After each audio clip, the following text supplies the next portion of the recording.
all Green Free, October 21st and 22nd. And if you're interested in getting involved, either as a sponsor or a volunteer, please let us know. So some of the big recent news is that Chattanooga did pass the climate action plan that we've been working with them on for the last few years. You've got some of the goals up here. The committees are going to be formed in the near future. So if you want to get involved with this, let us know, and we'll be sure to keep you in the loop as those next steps come out. Our Empower program teaches low cost and no cost ways to lower your electric bills. If you want to host a workshop at your church or school or place of employment, please let us know. Green Drinks is coming up at Society of Work, which is also where CoLab is. That's going to be coming up May 24th from 5 to 7. But keep in mind, this is the new North Shore location for CoLab. It's next to First Watch. So it's a brand new space that was recently built out. And we look forward to seeing everybody there.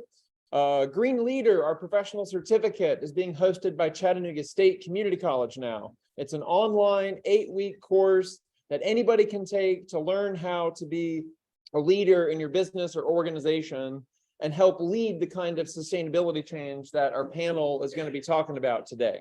So if what you hear today is inspirational, Green Leader is a good next step to figure out how to start to do some of this for your business.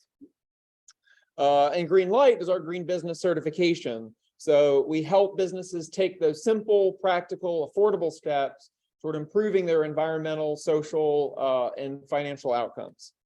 Thank you to our founding partners, Compass Commissioning and Design and Franklin Architects.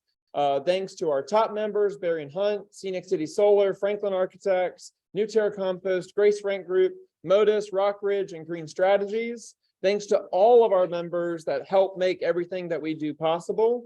And thanks to our nonprofit members and our associations. If you want to become a member, either as an individual or a business, that starts at just $49 a month. And you can come talk to me or Madison in the back. Keep in mind just some housekeeping items today. Everything that you're getting is compostable. So your plates, your cups, your cutlery, your napkins, everything can go in the compost when you're done with it. Anything else, just ask GreenSpace's staff person.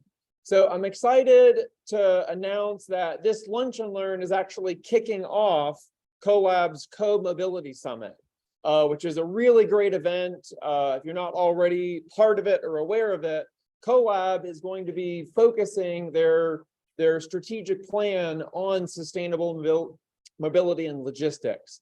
It's a really incredible opportunity for Chattanooga to really play on our strengths as a community and help lead this transformation that's about to happen.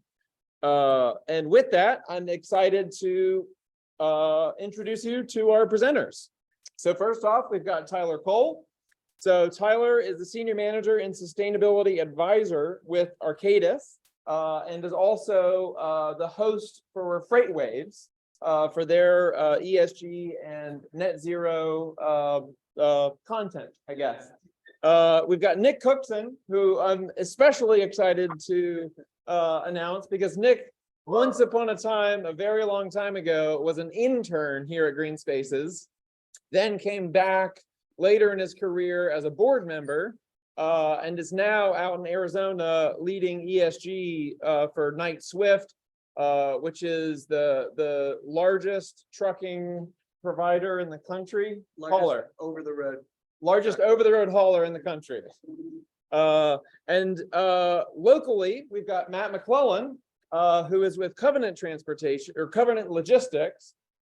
And is also he's the Vice President of Sustainability and is leading Covenant's ESG work, and can talk more about what that looks like here in Chattanooga and how they are leading this as environmental stewards and as social stewards of their company. And with that, I'm going to let Tyler take it over as the moderator. Thank you. Yeah, do you need me to stay? Oh, no, you're good. Yeah. Me stay seated. Yeah, can we do a sound check real quick? Yeah. If I talk this loud, can you hear me? No? Okay. Let's stand up. Okay. Here, I've got a mic. I'll give it to you. You guys can sit. Cool. Yeah. That works. And then on time checks, Michael, do you wanna? I'm just gonna go till you tell me to stop. Okay, that works. We'll go to one. Okay. Thank you. Yeah. Okay, cool. I'll stand up and get started just so y'all can hear me and introduce myself a little bit better. Can y'all hear me? Back in the back? Where's the mic? Louder? Okay. You got your industrial AC happening. Okay. That's a good AC unit. On the bright side, yeah, it is awesome AC, keeping everybody cool. I'll just move right here and then we get the mic out. It's a little more interactive when it's not more for me. I'm glad to have these two because they are big deals in there. I got freight alley. Freight brokerage, truck load carriers, manufacturing, warehousing, logistics, huge over the time. These two guys play a really big important role with two of the largest trucking companies in the country, and their role is unique because if I said a trucking company, most of you would picture, many of you would picture smoke coming out the back of the tailpipe of the truck going down the highway. And with this, they have long had to battle its environmental impact for that very reason, because it's this. Everybody sees, if you're on the highway, and you're in the city, like you see people moving goods. Check. No. Okay, I can move. Hot mic, check, 1, 2. I was a youth pastor for a bit, so you might get some corny jokes out of this.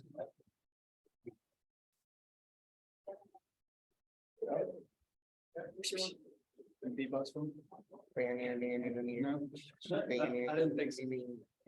I didn't. So. And I know Matt won't either. How's that? Better? Yes. Awesome. So just setting the stage for us a little bit more, how important this industry is to this community, how in the crosshairs it has been for a long time from community activists, people who see the impact in their community, whatever it is, diesel spills, freight rollovers, things that are visible but really don't happen that often because it's a very safe and important industry to our country. I just want to set the stage with these two guys because these two companies are unique among large truckload carriers in that they are investing in resources to not only tell the story of what their companies are doing to improve the environment, to govern themselves well, to treat their people well, but they're also driving change and educating their own workforce around how we can do that better. Fair to say? So my role as a management consultant by day is to go into companies, C-suites, and help them set a strategy for how they're going to communicate what they're doing and how they're going to change their operations to be more sustainable. And on the side, I get to host a podcast at Freightwaves just down the street called Net Zero Carbon, where I get to interview folks like this who are doing really cool things in the industry and just talk about it and let people know, because awareness is a big piece of what we're doing. So I'm gonna hand the mic off briefly and ask you guys just for a minute to describe your role, the company you work for, and then answer this question: what is the most commonly misunderstood aspect of your job? All right, thanks. Once again, Nick Cookson. I work for Knight-Swift Transportation. We are the largest long haul and truckload carrier in North America. We operate at this point somewhere around 25,000 tractors. We've got about 123,000 trailers across the United States. So as you can imagine, there's a relatively large footprint with that. So my role as the Director of Environmental, Social, and Corporate Governance is really to manage investor and customer expectations as their partners. Outside of that, biggest misconception, I would say at this point, the role is just entirely misunderstood internally. It's a new role at our company. I've been there for 2 years. And so, I mean, our company's been in business for over 30 years, and having somebody come in that's kind of asking you a bunch of questions, whether that's human resources, whether that's some of the shop mechanics, whether that's the equipment group or even real estate management. They're like, what are you, like, what's your title? Who are you? Why are you talking to me? So we're getting through that. I think now we've kind of, people understand who I am. It's nice that I get to communicate through the CFO and the CEO a lot. So it kind of gives me a little clout so people respond a little bit better. But I just think the role as a whole, ESG, this concept of ESG in transportation is still at its nascent stage. So overall, I think the role is pretty highly misunderstood. So what's interesting is Nick and our peers, right? Colleagues, but we're also competitors. We do the exact same thing as he does. In fact, it would be interesting since we just met, comparing sort of trucks, right? Fleet MPG, idle percentage, things that we compete against. Because at the end of the day, when somebody hires us or hires him, they're hiring basically the exact same asset that is subject to the exact same rules. Our trucks are probably very similar, probably both Freightliners or something else that is very common in our industry. But what's great about it is we can do this and probably go out and have a beer after this, or maybe later on, because that would make us alcoholics, right? Drinking after lunch, and talk about the same thing as peers and how to make the industry better. So I'm looking forward to that possibly. So Covenant Logistics is here in Chattanooga. We're what's called a 3PL. Interestingly, we're mostly a trucking company, but we have warehousing and logistics, which is a big thing here in Chattanooga. We operate in all 50 states. We are much smaller than these guys. We're both publicly traded we're on the NASDAQ and probably on the New York Stock Exchange or the NASDAQ, New York Stock Exchange. And which means we have a board of directors and investors. And we'll probably get into some of that, what the investor expectations are as it relates to ESG. But in my role, I always answer this question like, my 80-year-old mother asked me what I do for a living. She still has a hard time getting her arms around it, but my job is to get up every day to read, to research, to learn what's going on in the industry and to present ideas of things that we're not doing today that's going to make us more efficient, cleaner, and more competitive. And often that means technology. Right now, at this particular moment in time, it means how to have a greener fleet. And what sort of investments can we make to make that happen, both today, and we'll talk about what that means today, but more importantly, a future that I might be retired by the time it gets here because I'm a lot older than you, but a future that involves zero emission vehicles, right? That involves something other than diesel technology. I'll just kind of end with this. It's interesting. Everybody's from Chattanooga, right? Slicks down the street, right? One of my favorite hamburger places. But at the end of the day, that's never going to be a healthy meal. It just is what it is. It's a hamburger, right? And diesel trucks are the same. They emit things out of the tailpipe that none of us, really want around. They're big, they're inefficient. It just kind of is what it is. And, it's an interesting industry to try to decarbonize and to make cleaner because there's only so much we can do. And that's probably one of the more frustrating things about the job is there's only so much progress that we can make. And right now we're at this time in history where there's only so many investments that we can make that is going to make that a lot better. A future with zero emission vehicles is something that we're moving towards. And we're probably going to get there about the same time. You probably a little more quicker because you've got a lot of money in the bank to invest in ideas and projects. The most commonly misunderstood thing about my job is probably the same as yours. This is a great idea about that. Thank you. Is because it's a new role in an industry that's been around for a long time. A lot of the folks and everybody, technicians, our drivers, people in accounting, HR, IT, they don't see the questions that customers are starting to come to Nick and I with, which is, what can you do to help me reduce emissions? What can you do to help me, become a better steward of the planet? And probably about every third sales call or email that we get, I get copied on because it's so much a part of how we're going to be doing business in the future.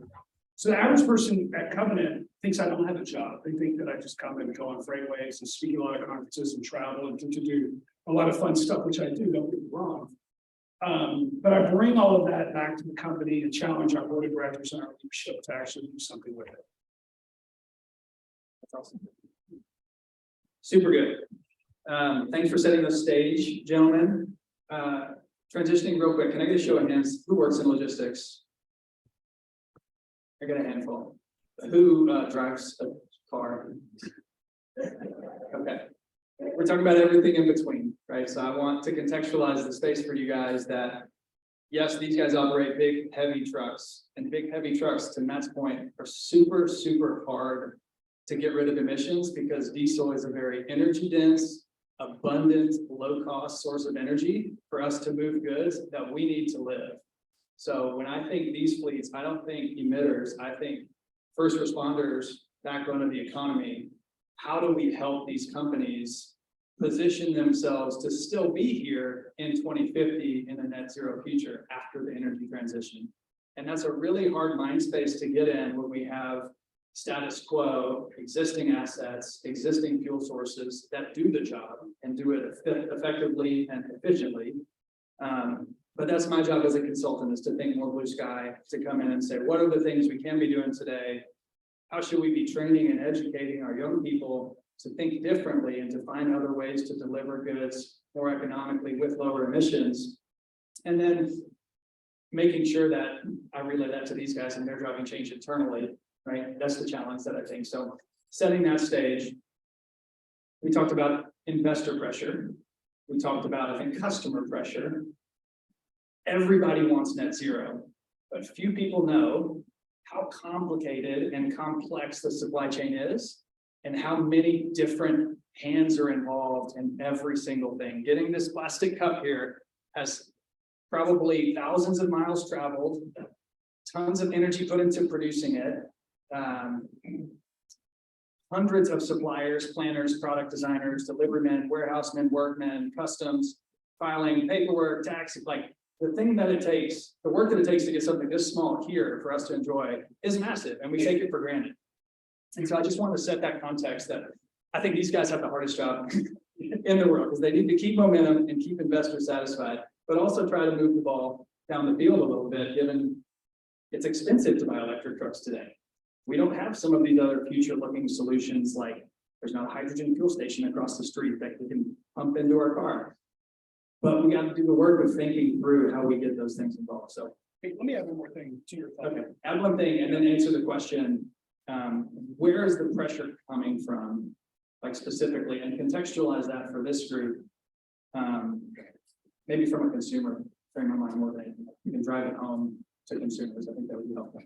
So that's actually interesting because that was the point I was going to make. A lot of people think that environmental efforts by companies like Covenant and Knight are driven by regulatory, like we have to do it. Like we wouldn't do it if we didn't have to, but we are.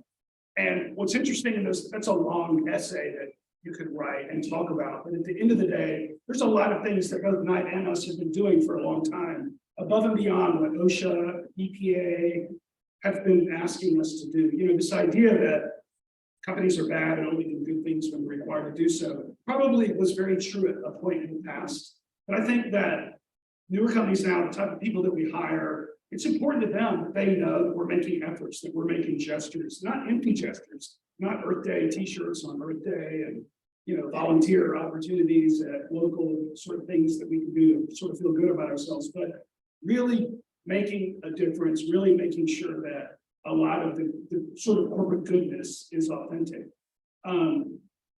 What's interesting, and even though I just met Nick, we talked briefly about vans, and by the way he's dressed, I can tell that we would probably hang out in real life because Nick and I are both outdoors guys, right? I fly hang gliders if I look out, I white water kayak, I camp. Whenever I'm not at work, I'm outside, I'm outdoors, which means that it makes my job fantastic because whether my motivation is climate change, global warming, clean air, clean water, I can go to work every day and make the world. This might be more used to that. Yeah, it's always a great right there. But you know, that's one of the reasons why I like getting to go to work in the mornings, because it's a little selfish. It's not because our investors expect us to, it's because I get to play a role in making the industry cleaner. So, you know, to your question specifically, so ESG, environmental social governance, is basically, you know, again, something that we can talk about in a lot of depth, but it's where your company is on the environment, social issues, and governance. And those are, the two biggest pieces of those are the environment and social. Both are important, but striking companies, the E is a big deal because of the nature of what we do for a living.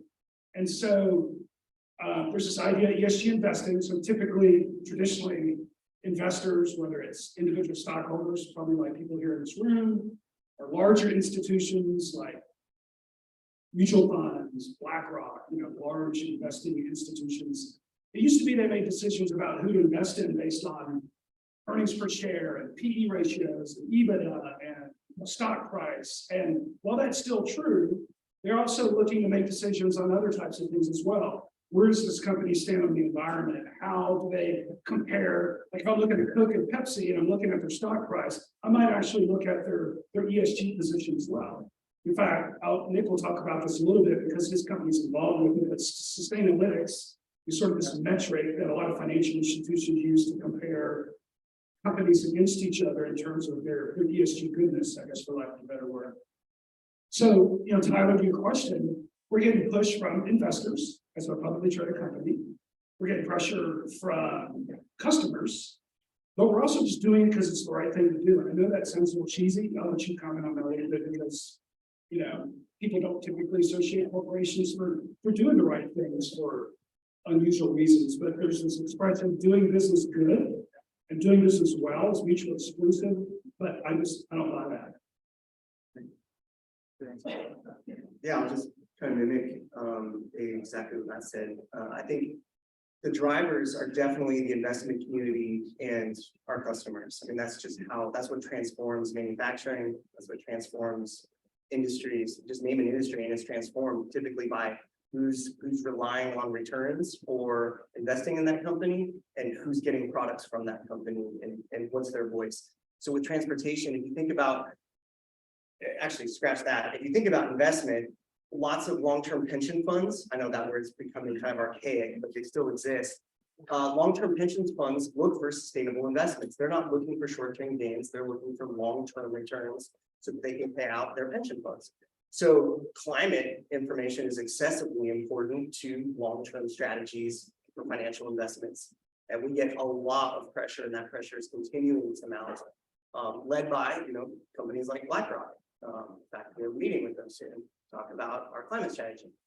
On the customer side, and I don't know if it's equal parts, but because we're so large, we have a lot of customers that are housed in the EU. And I'm not sure if you're familiar with European Union laws and regulations on emissions, but they have a lot more stringent and a lot more compliance around reporting scope 1, scope 2, and scope 3 emissions. And for all of you, all that means is they need to report on emissions on what they're doing, how they're doing it, and everything related to their products. So for the past maybe 5 to 10 years, these companies have been focusing on their own emissions, and they're just starting to make really large commitments to their value chain, which includes their supply chain, which is us.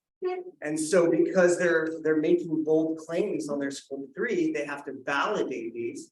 And so now we're getting requests through these large scale companies saying, hey, we want your business, we want you to fill our lanes, but you're going to need to give us sensitive information. And to the transportation industry, fuel data is kind of proprietary information, if you will. And so there's this transition occurring right now from the customer perspective that they want this information so that they can make true to their global commitments, get them third-party verified, and ensure that the consumer feels good about their commitments, but it's coming through as pressure to us to be more and more transparent around our emissions. Super helpful. I'm sure after a barbecue sandwich, you guys weren't expecting to talk about EU emissions regulations. So if that's like sleepy time for y'all, I get it. But it is important in the context that businesses don't operate on an island. We have to abide by and comply with the laws of the land.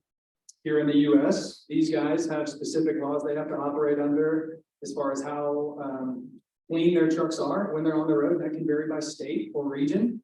And other countries have similar and more strict laws as well that actually typically tends to increase the cost of compliance and then downstream causes inflation. Sorry to say. But But I think it's helpful to contextualize the pressures you guys are feeling and drive it back for this group who most don't operate in logistics, are familiar with driving cars. And you mentioned something there, I'm gonna see a show of hands. Anybody know what the Paris Agreement is? Show of hands. Everybody familiar with the term climate change? Most people in this room, I'm sure, sorry, that's probably an insulting question. Because we're here in green spaces together. But the fact that I have 3 kids, 13, 10, and 8, and I went to my 10-year-old 4th grader's school this past week for a showcase where him and his team in his class, they all had to come up with a business. And they presented it to their teachers and then their families and all their friends. And there were 6 different businesses in this 4th grade class, and 5 of them were impact-related businesses where these kids were throwing around buzzwords like renewables, electrification, social impact, helping the homeless, give back, and these are 10-year-olds. And I mentioned that to kind of bring this back to ground level and say that yes, there's regulations, there's forward planning, there's climate risk, there's investors, but there's also a general feel on the ground from young people that the climate crisis will impact them more than previous generations had thought. Anybody who wants to debate science, I'm not here for that. I'm also not here on the doomsday that we're all going to die in solar flare tomorrow. We have a responsibility to impact our communities for the better, and that starts with educating our young people, like my 4th grader, on how they can grow up and work in a job where they do have impact.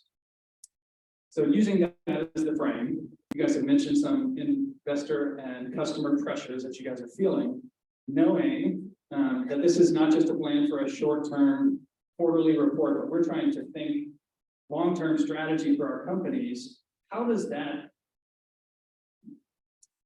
younger workforce coming into y'all's companies impact your job, if at all? Like, do you guys have to plan for, as an example, a brand new electric semi-truck is super expensive, but if you've driven a Tesla, raise your hand if you would rather drive a Tesla than a, I don't know, Honda Accord gas sedan, right? Like, there's something slick about new electric technology that is part of the reason, on top of regulations and everything else, that we're seeing this huge surge in EV adoption and investment trying to bring this technology forward. Like, it's a cool product. You want to use it. Do we think drivers will have that same impact for new technologies? And how are you guys responding to those pressures that you're getting? Is that a clear question? Do I need to reframe that? I felt like I. No, if there. So I'm trying to think of a not pessimistic way of answering that question. You be the pessimist, he'll be the optimist. Well, so what's interesting about where we are right now with sustainability is that any real investment that we can make in our fleets is going to be really expensive. Anything that's needle moving. So when you think about, well, there's a device that I could put on a truck that costs $10,000. It's called electric APU. What it allows our drivers to do is when they're sleeping at night, they don't have to run the engine, keep the air conditioner, heater, or the inverter, so they can run their CPAP machines or television or Instapot or microwave. Electric APU allows them to run it off a battery system that charges during the day while they're driving. And if you've ever been to a truck stop at night, you've got trucks that are idling and there's emissions, and there's fuel burn, and walking around the truck stop at night is not pleasant because I was worried about carbon monoxide. And so this device allows you to do that. Well, our business has really thin margins. So on any individual run that we do, we're not making a lot of money. We're making a lot of money on the number of them that we do. And so that $10,000 investment doesn't sound like much. A truck costs $140,000.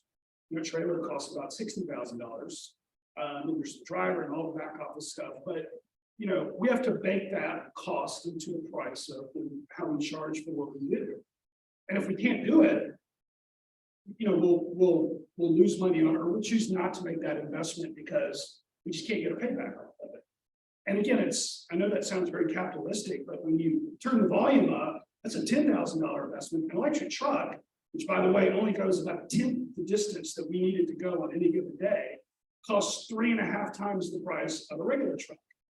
So to use that electric, and that's without even factoring in all of the charging infrastructure and the cost of electricity, where does that electricity come from? So unless we can quadruple our rate, it doesn't make, we're gonna go out of business within 6 weeks of investing in a handful of trucks because we'll never be able to get that money back. So the difference of being able to charge what you have in it versus not going out of business is what we call the green premium. And right now, not one customer that we have is really willing to pay that, not one. Now, what's interesting is those customers are not like mom and pop little things. These are big, giant, public, multi-billion-dollar national companies that have ESG reports and plans to cut emissions. And sometimes they specifically address trucking as a way that they can help address that. But they're not willing to pay 1 penny more than what they're paying today with a diesel truck. And so that's one of the challenges, is because, you know, we have to sort of figure out how to navigate that. Now, the good news is, and I just got back from the conference where this was a big topic. I was on stage with Microsoft and Pepsi, kind of talking about this sort of dilemma that we have, right? Nico's fantastic. Yeah. So some companies are starting to pay a premium. Some companies are starting to, but it didn't happen last year. I don't know about your customers, but our top 10 customers by spend, not one of them were willing to pay 1 penny more. And there's a lot of reasons for that, right?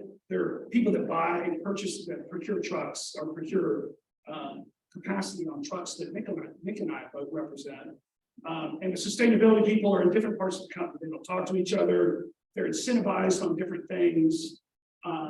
And so those two don't really talk much to each other. So that's part of the problem. But another problem is that there's hypocrisy. I'm sure you all know individuals that are hypocrites, right? They say one thing, they do another. So there's probably a little bit of that because it's expensive. The types of things that Nick and I need to be investing in are not cheap. Now, that sounds kind of fatalistic, right? Which is how we started to answer the question.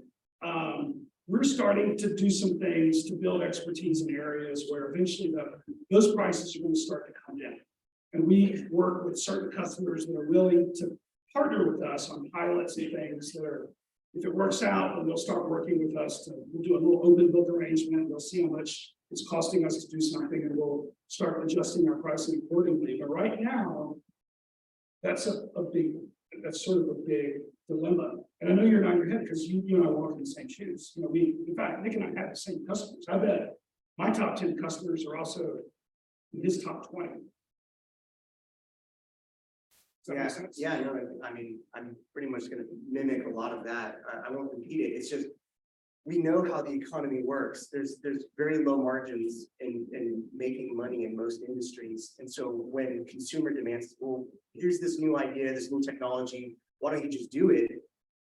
The brass tacks is the consumer's not going to pay 200% more for the same good that they've been purchasing their whole lives purely on, okay, this topic's important to me. And I know it's like, well, whatever, but it's really the rate limiter of change in society is we don't put our money where our mouth is. So, I mean, I think that's just shortening what Matt said, is it's really hard to push new technologies through clean technologies when it's so nascent in the industry. They don't quite meet the needs yet, and the cost parity doesn't exist. So you can't spend more money than you make and be a publicly traded company. And if that gets people frustrated, like, what's a bad answer for an environmental, situation? It's like, unfortunately, that's the world that we live in. So we're constantly pushing back against that. Wayne? You talk about raising margin. And listen, here, kind of mulling this over. Is it not also true that the margins are really small of a pure business when you're in it? I mean, to contextualize what it means. So you made a comment earlier, Trump is really good business. And we might, if we trust the state in 12 miles per gallon. That'd be great. Not even close. That'd be great. 7. Okay, so you trust the 7 miles per gallon. You're getting 18,000, 20,000 pounds, right? 50, 20, 20 to 50.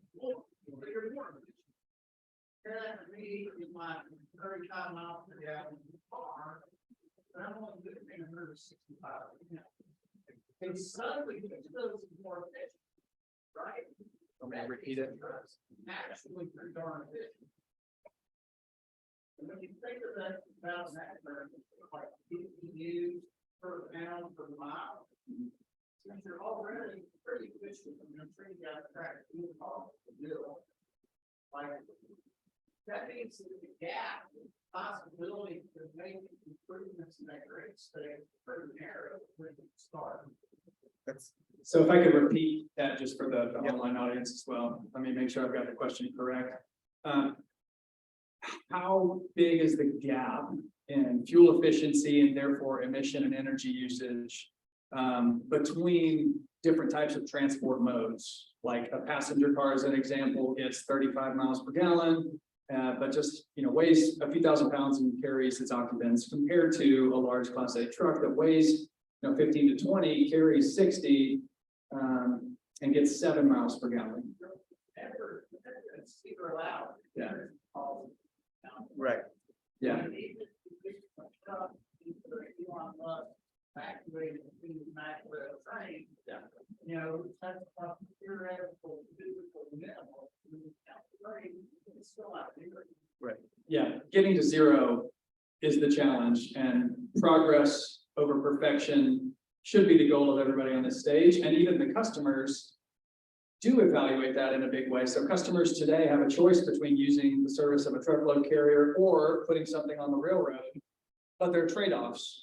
In any supply chain decision, there's a trade-off between time, cost, service, speed, emissions, between putting something on the rail, on a truck, sharing that truck with a customer, putting it on the ocean, putting it in the air, having a last mile electric vehicle. Supply chains are complex in that way. And there are a lot of people, very, very smart people, especially down the road at Argonne National Lab, that are working on how do we improve the energy efficiency so that we use less fuel, because that's the first place to go. Go ahead. Let me hand over. Yeah, no, thanks Wayne for saying that. I mean, as efficiency goes, over the road trucking has become more and more and more efficient. And when you look at it in those ways, it is operating as efficiently as possible. But I think the margins, talking about the financial gain to the trucking business, is via the total number of loads you're moving, not just one single load. And so companies, while they are very profitable, have to return that money back into their assets, especially in the asset-driven industry. And then that leaves very little investment to move the needle in state-of-the-art technology. So just because we're the largest over-the-road trucking company, which sounds like, oh my gosh, you guys are like the Walmart of trucking. Well, it's kind of weird. The truckload carriers are crazy, because even though we're the largest truckload, we represent maybe 2 to 3% of the entire market for carriers. So there's hundreds of thousands of carriers out there, just owner operators, single trucks, 2 trucks, 3 trucks. Yeah, and so what's really difficult at this juncture is how do you transform an industry when the margin is so small that the space for R&D for new equipment is so low. So that's one of the hard things. But I'll answer very quickly. As you asked, what's kind of like the up and coming drivers, new employees, what's their expectations? At this point, this technology isn't even pushed out into society yet. There's tons of pilots going on. We've got 20 electric Class 8s on delivery here soon, but they're not being ran in any mass type. So there's really no expectations from like younger generations coming into the pool at this point. Like the roadster timeline. Yeah, yeah. So I'll add 2 things to that. One is, something else you got to remember is trucking is an incredibly inefficient business. The average truck running around the road right now is probably empty. It's called deadheading. So you get to where you're going, unless you got something to pick up, you either have to sit there until somebody calls you and says, okay, I need you to go over here. But then the next available location could be on the other side of the country, it could be on the other side of the state, it could be on the other side of town.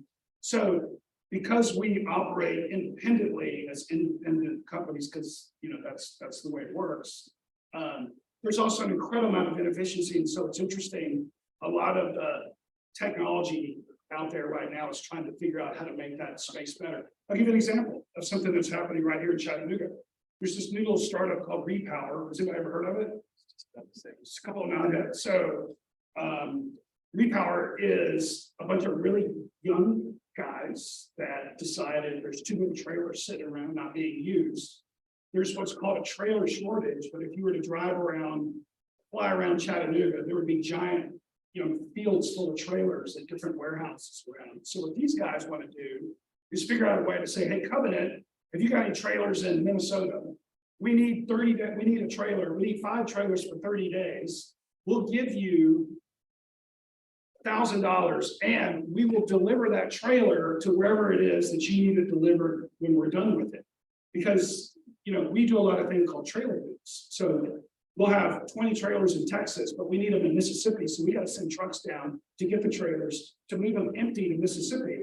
And so there's a lot of inefficiency in the business. And Repower, last year in 2022, their first year, they eliminated 21 million miles. So they were able to move freight on 21 million miles collectively across all the trailers they ran, instead of those things moving empty. And we made a little bit of money off of it. Now, we would have probably let them use it just to get them from point A to point B. It's called trailer relocation. But we actually made a little bit of money off of it. I want to say one other thing too. We're talking about efficiency. We talk about electric trucks. We've mentioned that a little bit. I spend a lot of time looking at this. I'm sure your team does as well. I know a lot of people in your organization that does. Right now, in order to meet the regulations that we're going to have to meet in California by 2030, California would have to start building 8 charging stations per day, every day, for the next, between now and 2030, just to meet that minimum. And that's not happening, and it's not going to happen. Now, again, I'm not trying to say realistic. 857,000 chargers would have to go in. That's 8 a day, every day between now and the end of 2030. So a lot of the regulations that are being imposed on us are not going to happen. And I'll just sort of say one other thing about regulatory environments. We're big fans of regulation, but we're fans of smart regulation. Nick pointed out correctly that of the big fleets, the top 50 fleets in the country that do what we do constitute about 5 or 6% of all the trucks on the road. It's a small number. So in California, Nick and I have there's a rule that a certain amount of our fleets are going to have to start existing of a combination between lower emissions and zero emission vehicles. And those rules apply to us as large fleets, right? We make up, let's just say for conversation's sake, 10% of all the trucks on the road in California. Our trucks are less than 3 years old and are the most efficient trucks on the road. The average truck today is 98% fewer emissions than a truck in 1988. We've actually made a lot of progress. The other 90% of the trucks on the road are at least 10 to 15 years old and belong to fleets that are excluded from the regulations that Nick and I have to obey. So 90% of the trucks, 90% of the problem are excluded from these very expensive and onerous regulations that we have to abide by starting next year. And so if the idea is to move the needle, the idea is to actually start cleaning up the air, the environment, emissions. They've just excluded most of the people that are, committing most of the problem. And so one of the things that Nick and I struggle with as individuals in our role, but also as players at the executive side of what we do from a strategic perspective of helping our leadership and our board of directors think through these things, is try to come up with smart regulation, push back, but also not in a way that says that we're not interested in changing or being different. But smart regulation is a challenge for us. You would probably, Yeah. I think about Carbon Act and ACF rule and some of that. So that probably opened up a can of worms, but That definitely, I'm sure we would love to avoid talking about regulation further. But we can, if anybody has a question about it. I see one in the back. I'm Philip Spicky, I'm SC Renew, we develop hydrogen fuel cells, to do more growth. And a lot of what we talked about so far today has been electrification from the point of battery electric vehicles. And as you all are thinking more towards the future, I really want to know what you think of hydrogen, because batteries do have this problem of recharge, and they have this problem of weight taken away from the payload. Whereas hydrogen, while it's certainly more far off in terms of deployment and will be a more costly infrastructure that can put in, does actually provide kind of the conventional capability for refueling. And along with that too, you know, the infrastructure doesn't exist. Regulation is one way, but policy is another. And from the US perspective, you know, we have made investments in hydrogen. The Bush Junior administration made very great gains for the industry. The Biden administration now has really picked that up and put a lot of emphasis on deployment. California has 80-some fueling stations. But I was in Tokyo last month for the trade show. I'm beginning to work with other counterparts in Germany. And it really seems like, you know, the US has this in their mind, but we're not doing enough to actually start to deploy this. And in the state of Tennessee's making huge investments in manufacturing rural sitting at home. You know, the I-84 right now is future here. But when we're talking about electrification here, it always seems to talking about battery electric vehicles.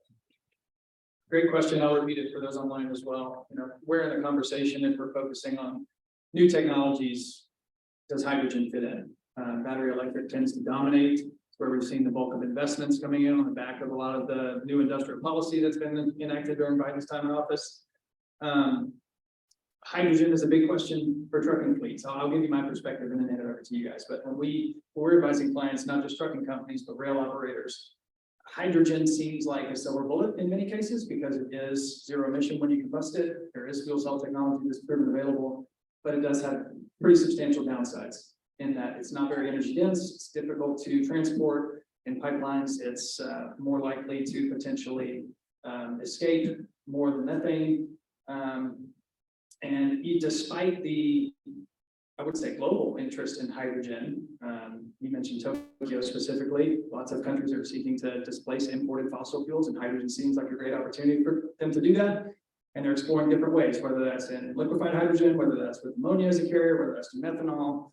There's lots of nuances and rabbit holes we can go to with hydrogen. But my take and 2 cents for over-the-road trucking specifically is that it's going to, the transport of that and the cost of that is going to outweigh the benefits, and it will not be able to catch up to what battery electric already has a head start.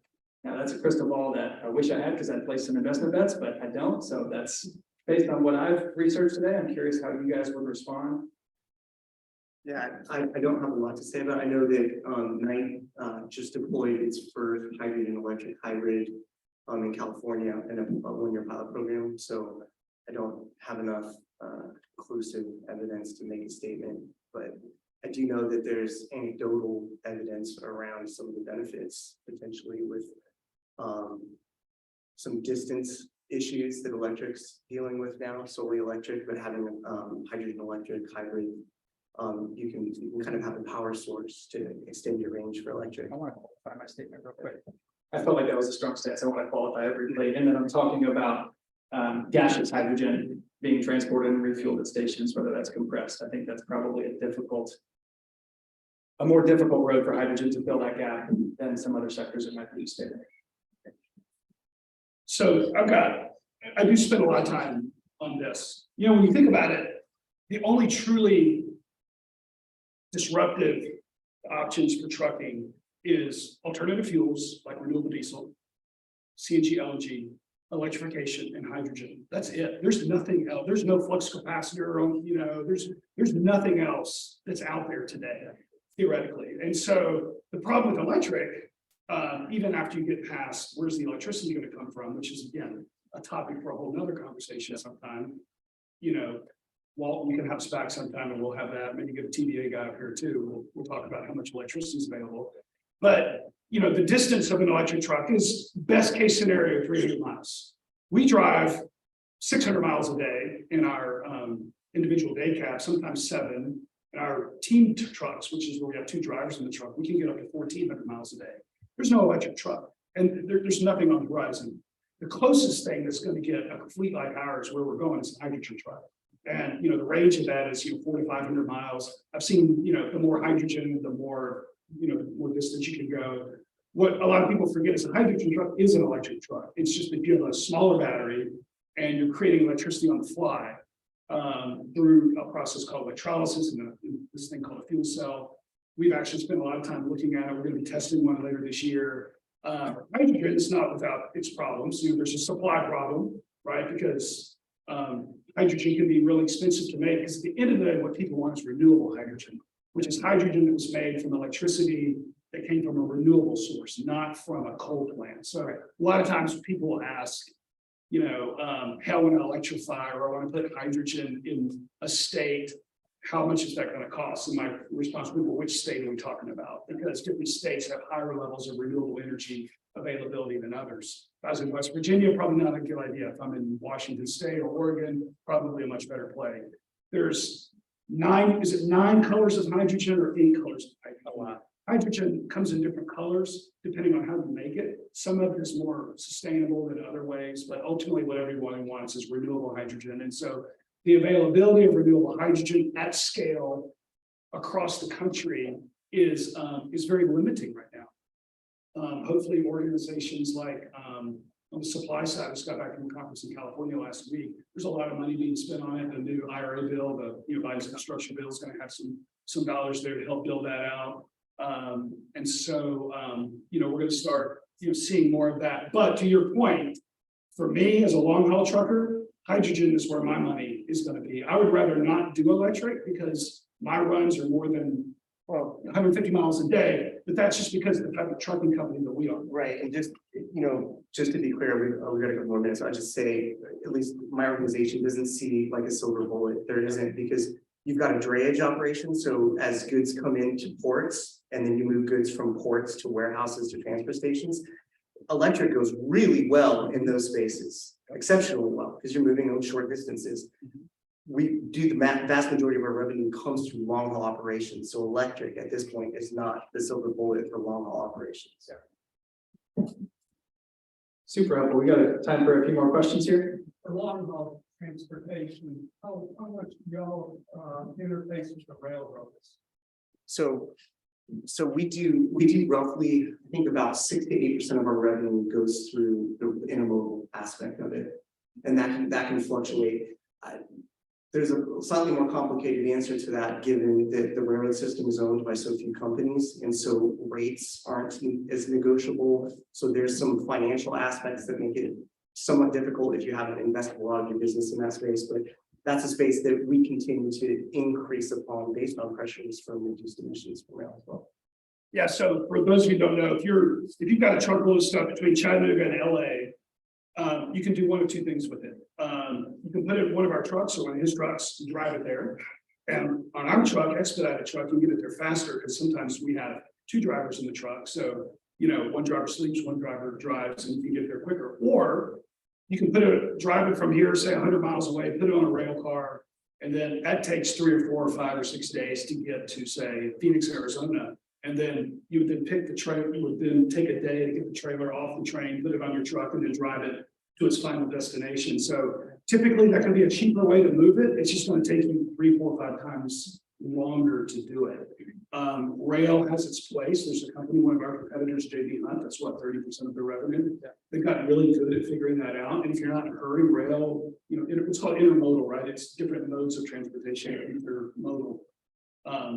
So that is one way, but you can't be in a hurry. And everybody's in a hurry, right? Amazon, next day delivery, next hour delivery. Everybody wants it yesterday. Same day. Yeah. Super good. We have one in the back. Question. Yeah, you. Yeah. Okay. Oh, I have a question about, you have this complexity of your role internally and externally, and I see it as like, you have this as usual, and then you have this for change that you're trying to do, and you're kind of trying to chip away at it slowly, but how do you tell that story internally and externally to kind of get people involved? I'm sure you're having to make these less sustainable investments to fund pilots and these things that are happening, but with people at different levels of understanding, how do you tell that story to them and kind of get them on board? it's a great question. And part of my role, Nick, it's over here after say I want to talk about this a little bit more. is we have a platform where we can sort of motivate our industry to do better, both internally with the company and externally. So, you know, sometimes part of our job is selling leadership.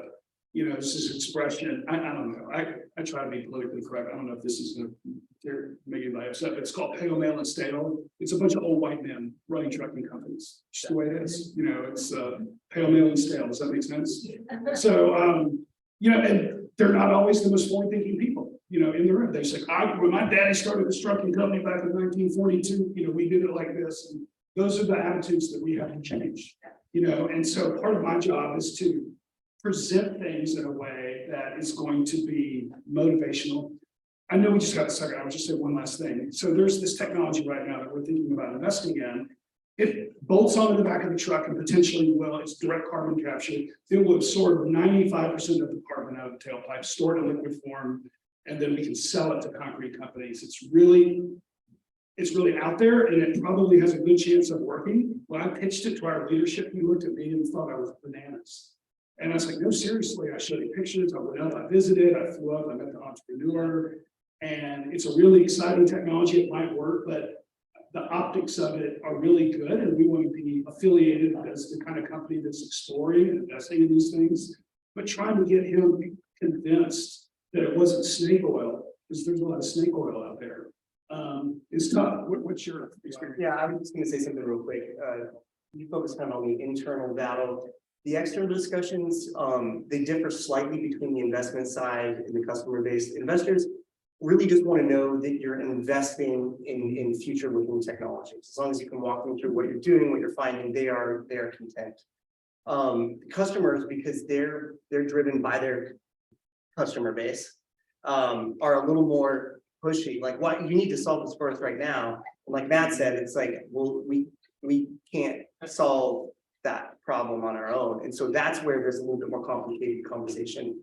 And I don't have an answer for you. That's like, it's happening right this second. This is a really nascent topic.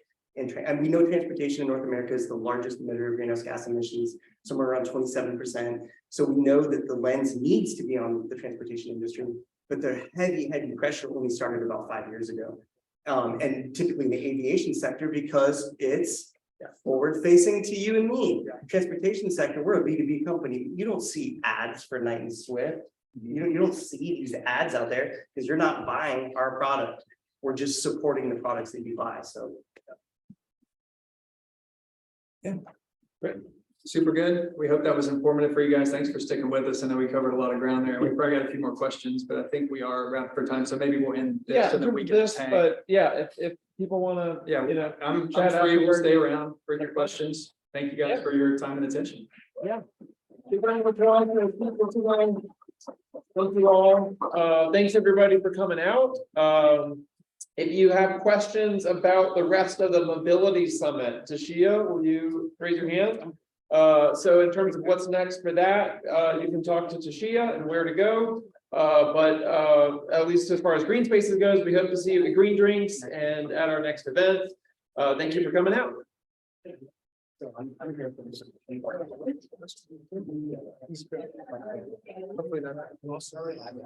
that balanced the interest in the room. So Sorry for the technology snafu there at the beginning.